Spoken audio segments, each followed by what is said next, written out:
ओम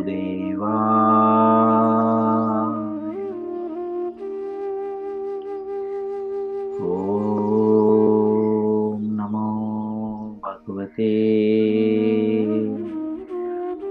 वासुदेवाय।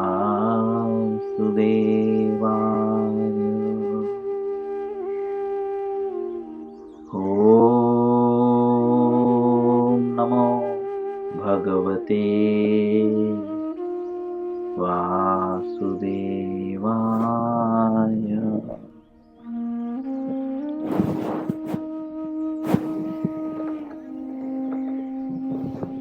श्री मद्भगवत गीता यथारूप अध्याय 9। अध्याय का नाम है परम गुह्य ज्ञान। श्लोक संख्या 32।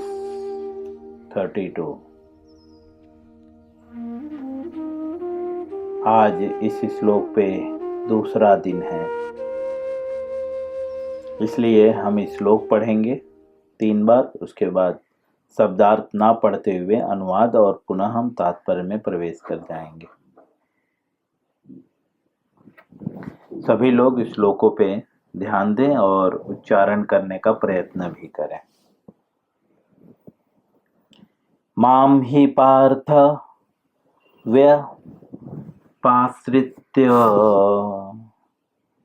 एपि स्युः पापयोनयः स्त्रियो वैश्यास्तथा शूद्रा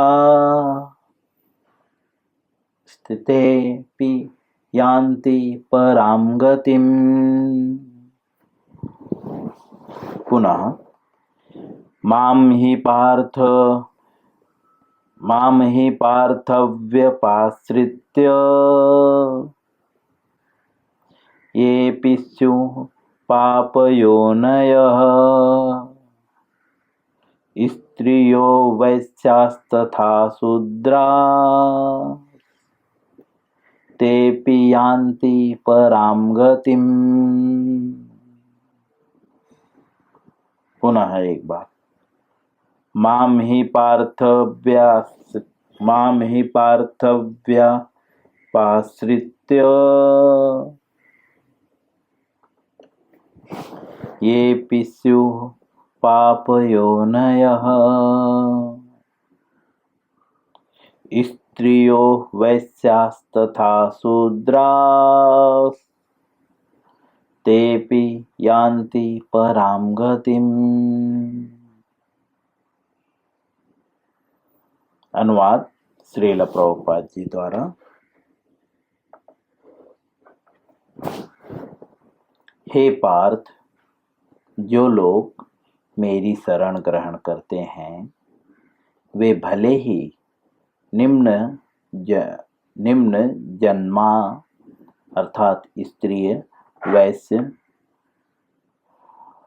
वैश्य का तात्पर्य है जो व्यापारी, तथा शूद्र अर्थात श्रमिक क्यों ना हो, वे परम धाम को प्राप्त करते हैं।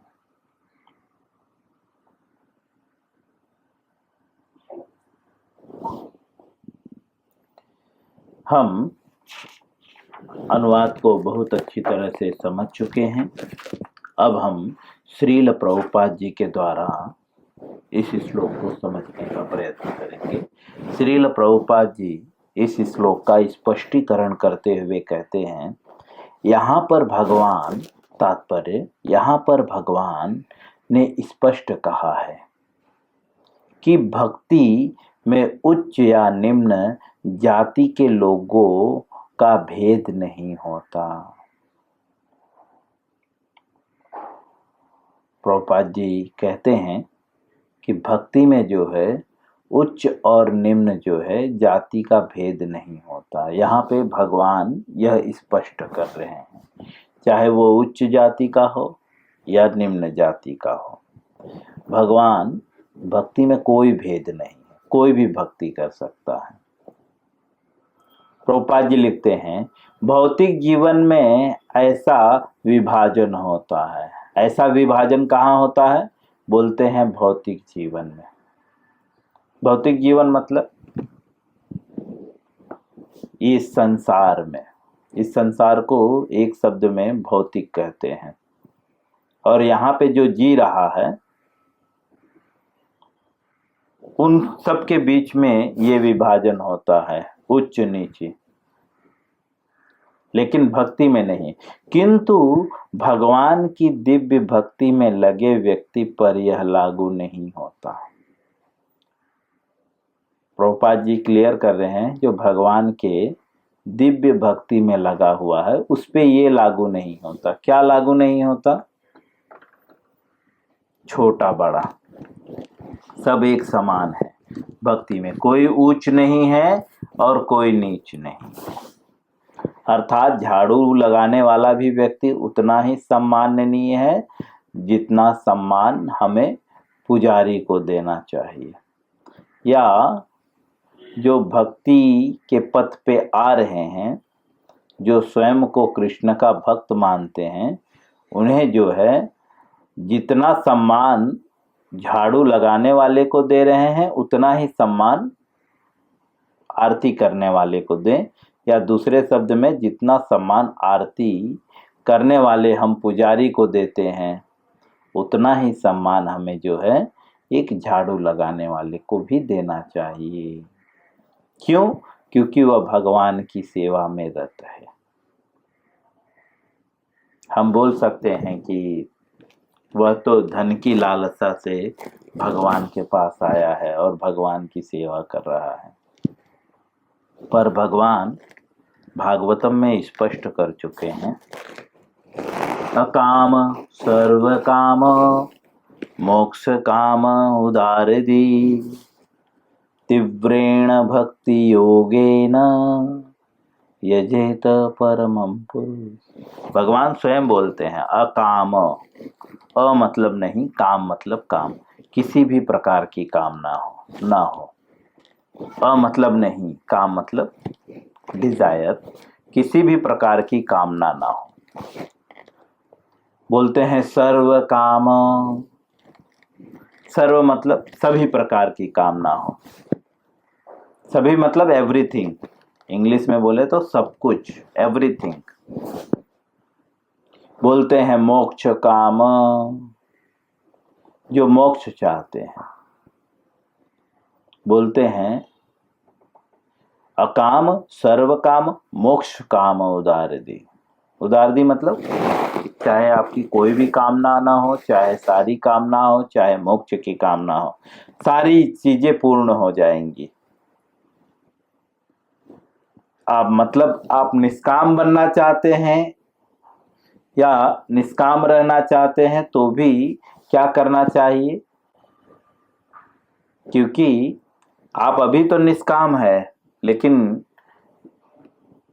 यह शाश्वत निष्काम भाव नहीं है जब तक हम भक्ति में नहीं लगेंगे। काम क्रिएट हो जाएगा। आज आप निष्काम हैं, लेकिन कल काम आपके अंदर आ जाएगा। छोटा सा बच्चा जैसे निष्काम होता है, उसके अंदर कोई कामना नहीं होती, उसे पता ही नहीं चलता स्त्री और पुरुष में क्या भेद है, क्योंकि वह निष्काम होता है। लेकिन कुछ अवस्था बाद उसमें काम आ जाता है। तो इसीलिए भगवान बल देते हैं। सुखदेव गोस्वामी कहते हैं कि चाहे कामना ना भी हो तो भी भगवान की शरण में आ जाओ, तब बचे रहोगे, सेफ रहोगे। तीव्रेण भक्ति योगे ना, तीव्रता से भक्ति करो। इसीलिए जो है मंदिर में झाड़ू लगाने वाले का भी उतना ही सम्मान करिए जितना सम्मान आप पुजारी का करते हैं, क्योंकि वह भगवान की सेवा कर रहा है, भले ही किसी भी कामना से आया हो।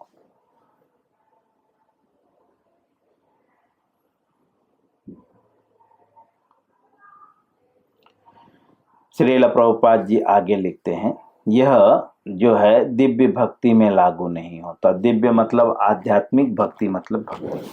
यहाँ पे दिव्य भक्ति क्यों कहा गया है? प्रभुपाद जी ऐसा क्यों कहते हैं दिव्य भक्ति? भक्ति भी कह सकते हैं, क्योंकि भक्ति कई प्रकार की है, इसीलिए दिव्य शब्द का प्रयोग कर रहे हैं यहाँ पे। दिव्य का मतलब आध्यात्मिक, आध्यात्मिक भक्ति। नहीं तो भक्ति ही शब्द प्रयोग करेंगे तो मायावादी जो है इसका उल्टा अर्थ लगा देंगे, क्योंकि कुछ लोग भौतिक भक्त भी होते हैं। कोई मातृ भक्त होता है, पितृ भक्त होता है, पत्नी भक्त होता है, पति भक्त होता है, गर्लफ्रेंड भक्त, बॉयफ्रेंड भक्त। भक्ति का तात्पर्य क्या है? सेवा, निष्काम भाव से सेवा। दिव्य मतलब आध्यात्मिक। भौतिक भक्ति नहीं करनी है। यहाँ पे दिव्य शब्द इसलिए प्रयोग किया जा रहा है कि वह आध्यात्मिक है। लेकिन किसका दिव्य सेवा? तो बोलते हैं भगवान की दिव्य भक्ति। मैंने जैसा कहा कि भक्ति कई प्रकार की है। कोई मातृ भक्त है, कोई पितृ भक्त है, कोई पत्नी भक्त है, कोई पति भक्त है। समाज में देखते हैं, हम बोलते भी है, ये सामान्य भाषाओं में प्रयोग करते हैं, ये तो पत्नी भक्त है। पत्नी भक्त अर्थात पत्नी जो बोलती है बस वही करता है। और पति भक्त मतलब पति जो बोलता है पत्नी वही करती है। ऐसे गर्लफ्रेंड भक्त, बॉयफ्रेंड भक्त, बहुत सारे भक्त हैं। कोई लक्ष्मी भक्त है, कोई जो है अमिताभ बच्चन का भक्त है, तो हीरो के भी भक्त हैं। इसीलिए प्रभुपाद जी यहाँ पे कहते हैं कि भगवान की दिव्य भक्ति में लगे व्यक्ति पर यह लागू नहीं होता, बाकी सब पे यह लागू होता है। क्या?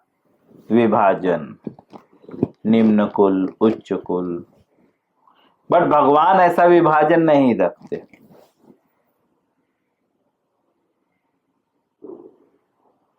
मटेरियल वर्ल्ड में विभाजन रखते हैं।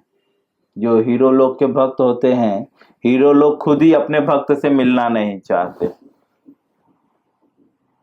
दूरी बनाकर रखते हैं। और कोई गलती से आ भी गए, कैसे टच कर लिया, गंदा हो गया। ये भौतिक भक्त हैं, इसीलिए दिव्य शब्द का प्रयोग करें। दिव्य मतलब आध्यात्मिक। आध्यात्मिक का तात्पर्य यह भी है कि जो कभी नष्ट ना होने वाली भक्ति में लगा हुआ है, मतलब जिसकी भक्ति जो है कम ज्यादा नहीं होती। दूसरे शब्द में जो दृढ़ता पूर्वक भक्ति में लगा हुआ है, दृढ़ संकल्प होकर अडिग, उस पर ये लागू नहीं होता। श्रील प्रभुपाद जी कहते हैं सभी परम धाम के अधिकारी हैं।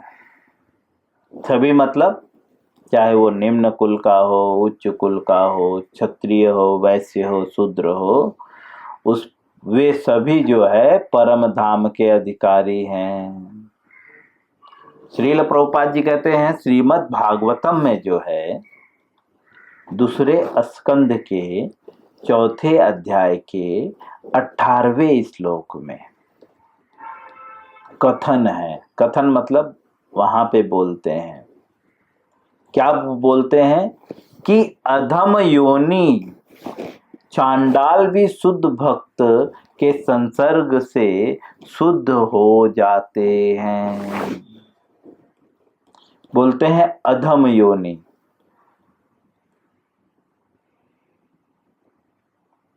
अधम योनि मतलब, अधम मतलब सबसे नीचा,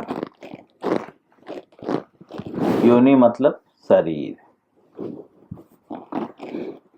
तो स्पष्ट कर रहे चांडाल भी, मनुष्य में चांडाल सबसे अधम होता है। चांडाल किसे कहते हैं पता है? जो शमशान घाट में रहते हैं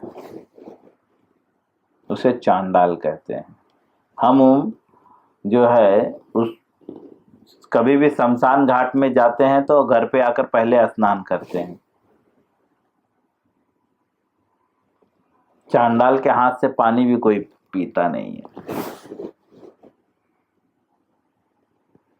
मनुष्य में सबसे अधम चांडाल को माना जाता है। बोलते हैं कि चांडाल भी शुद्ध भक्त के संसर्ग में आकर, संसर्ग मतलब संगति, जैसे अभी हम संगति करते हैं। संसर्ग का तात्पर्य ये नहीं है कि दिन रात पास में रहना। संसर्ग का मतलब है डेली आदान प्रदान। शुद्ध भक्त के संसर्ग में भी आकर जो है शुद्ध हो जाते हैं। चांडाल भी शुद्ध हो जाते हैं, मतलब उसमें सभी प्रकार की जो कलमश है वह उससे मुक्त हो जाता है। किसी भी प्रकार का जितने भी पाप किए होंगे सब नष्ट हो जाते हैं। कैसे? बोलते हैं शुद्ध भक्त की संसर्ग से।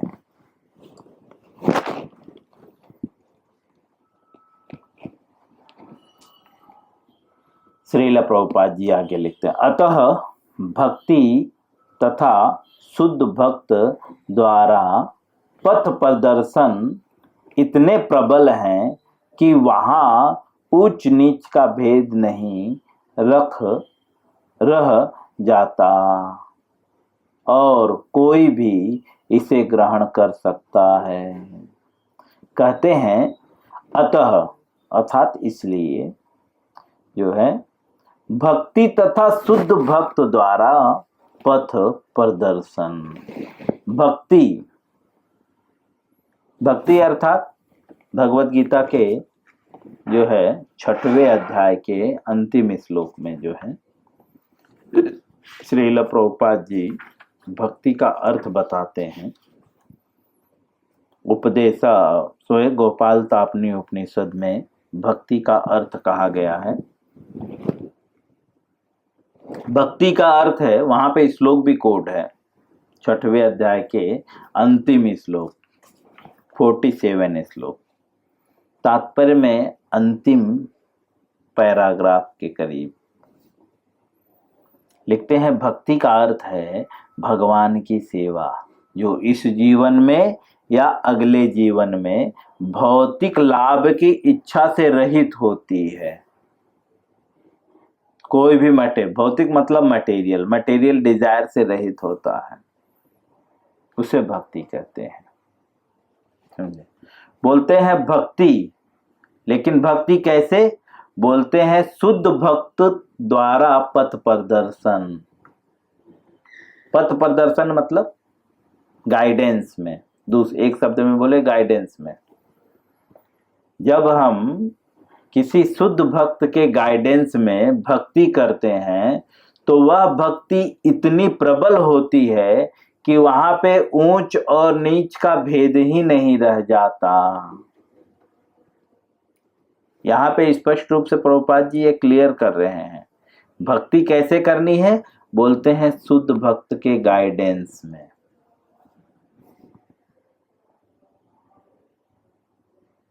शुद्ध भक्त मतलब जो भौतिक लाभ या स्वयं के इच्छा के लिए कोई भी कार्य नहीं करता। अशुद्ध क्या है? मतलब गंदगी क्या है? दूसरा अशुद्ध का तात्पर्य है गंदगी। गंदगी क्या है? अर्जुन को भी भगवान यही बात बोलते हैं दूसरे अध्याय में। गंदगी क्या है? तो दूसरे अध्याय के दूसरे श्लोक में भगवान अर्जुन को कहते हैं, डांटते हुए कहते हैं, तुम्हारे मन में यह कलमश आया कैसे? अर्जुन के मन में क्या कलमश आ गया था? अर्जुन बोल रहा था ये मेरे भाई हैं, ये मेरे बंधु हैं, ये मेरे चाचा हैं, ये मेरे दादा हैं, भले ही क्यों ना वो गलत कार्य कर रहे हैं, लेकिन है तो मेरे अपने। लेकिन शास्त्र कहता है जो गलत कार्य कर रहा है उसको दंड देना चाहिए। 6 प्रकार के आताताई होते हैं जिसका वध करने में कोई भी पाप नहीं लगता। ये है जो है 6 प्रकार के आतताई।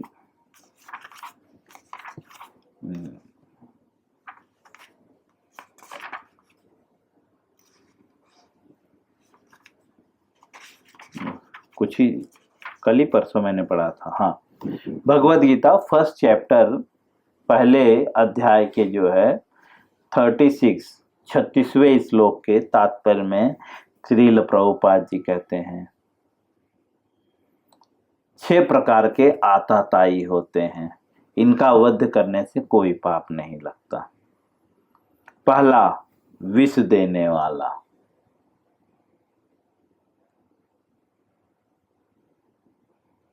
विष भी कई प्रकार के हैं, बुरे शब्द भी विष के समान है।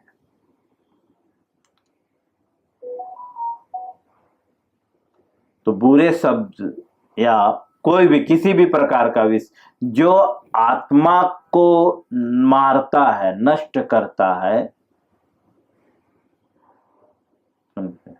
विष करता क्या है? शरीर को नष्ट करता है, समझे? तो कई प्रकार के विष हैं। एक विष है आत्मा को नष्ट करता है, आत्मा को मारता है, तो विष देने वाला। मैं ज्यादा विस्तार में नहीं जाऊंगा। घर में आग लगाने वाला, घातक हथियार से आक्रमण करने वाला, धन लूटने वाला, दूसरे की भूमि हड़पने वाला तथा पराई स्त्रियों का अपहरण करने वाला, ऐसे आतताइयों का तुरंत वध कर देना चाहिए। श्रील प्रभुपाद जी कहते हैं।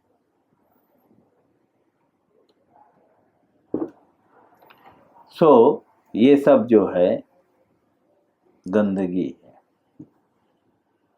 हम सदा ही जो है, जो भौतिकवादी हैं, वो सदा ही अपने परिवार और बच्चों को विष ही तो दे रहे हैं, उसके आत्मा का हनन ही कर रहे हैं। अमृत क्या है?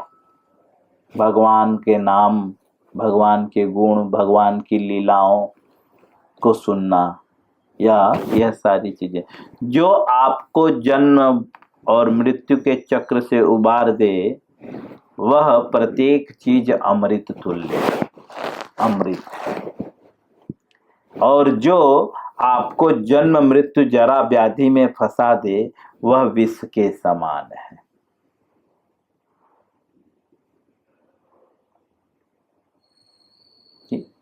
शुद्ध का तात्पर्य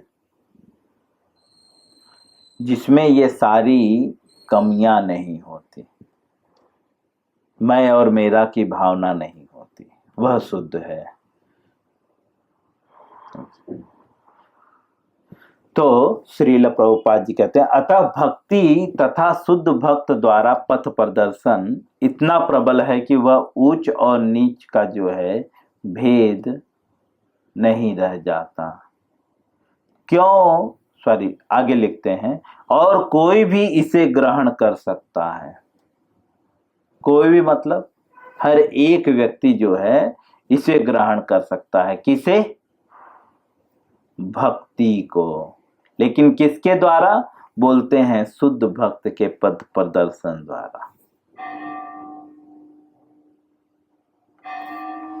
मैं यहीं पे विराम करूंगा और इसके आगे हम कल पढ़ेंगे। हरे कृष्णा।